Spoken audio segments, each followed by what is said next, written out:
Hello everyone, আজকে এই শোকেসটা গোছাবো বলে খালি করেছি। এই যে এত কটা জিনিস বেরিয়েছে, তার সাথে অনেকগুলো ছোটোবেলার স্মৃতিও আছে। এই যে হেয়ার ব্যান্ড দুটো আমি কিনতাম, মানে খেলনা বলো, সাজের জিনিস বলো, ছোটোবেলায় কিনতাম অনেক কিছু, কিন্তু ইউজ করতাম না, সাজিয়ে রেখে দিতাম যত্ন করে। তো এই হেয়ার ব্যান্ডটা তো মনে হচ্ছে আমি পরিইনি, নতুনই ভরা। আর এই ছোট্ট পাড়া কিউট ঝুড়িটা স্কুল থেকে হাতের কাজ দিয়েছিল, আমি বানিয়েছিলাম।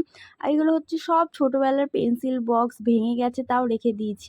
এটা হচ্ছে একটা ম্যাজিক বুক। এই যে কালো পেপারটা আছে, এটা দিয়ে এরকম করলে যাই থাকুক চলছে বা দৌড়াচ্ছে মনে হয়। আমার কাছে আর একটাও আছে, ওইটা ছিঁড়ে গেছে, এটা দেখছি নতুনই আছে।